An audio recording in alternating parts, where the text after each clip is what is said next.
How Byzantine iconography shapes modern digital interface design. Why do modern apps feel so familiar?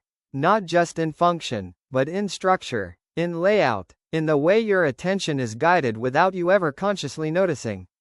Because beneath the glass surfaces of your smartphone, there is an older visual system at work.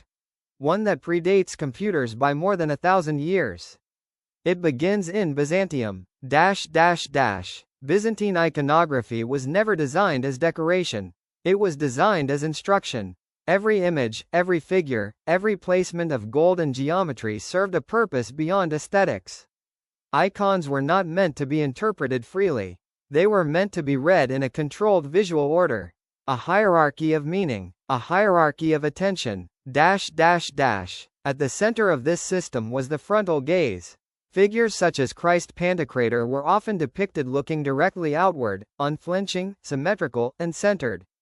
This was not realism, it was authority made visible.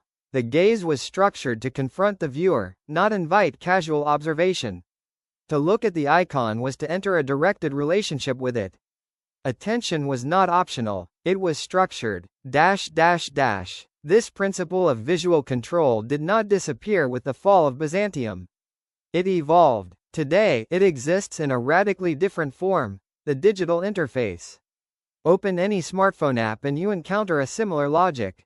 Centered avatars, flat symbols, hierarchical layouts, clean geometric alignment, everything designed to be instantly legible, everything designed to guide the eye. The resemblance is not accidental. Byzantine iconography relied on strict spatial organization to communicate spiritual authority. Modern UI design relies on strict spatial organization to communicate functional authority. In both systems, hierarchy is not just conceptual, it is visual. What is centered becomes important. What is elevated becomes prioritized. What is isolated becomes actionable. Consider the modern profile icon.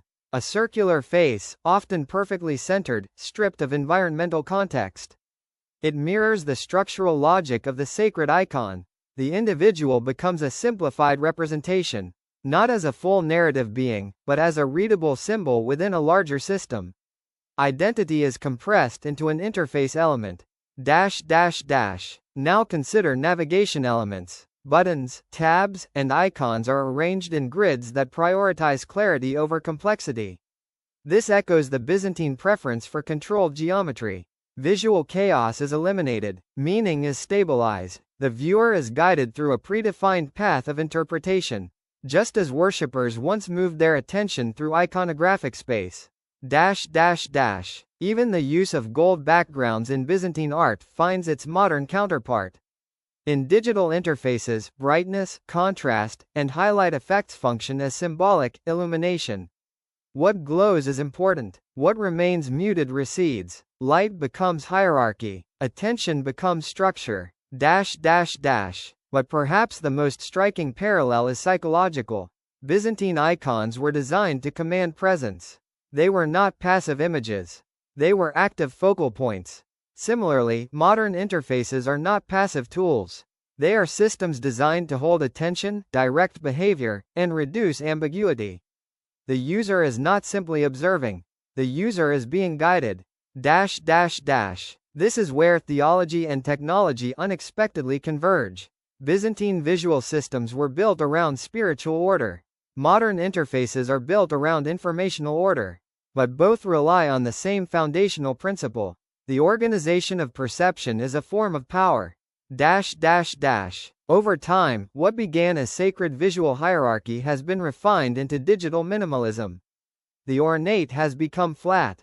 The symbolic has become functional. But the structure remains. A centered subject. A controlled gaze. A guided path of attention. So when you open an app, scroll through a feed, or tap an icon, you are not just interacting with modern design. You are participating in a visual language with ancient roots. A language that once governed spiritual experience. And now governs digital experience. Byzantine iconography did not disappear. It was translated. From gold leaf to glass screen. From altar to interface. from divine hierarchy to algorithmic structure. And in that translation, the logic of attention survived intact. Because whether in a cathedral or a smartphone, the question remains the same: what deserves to be seen first?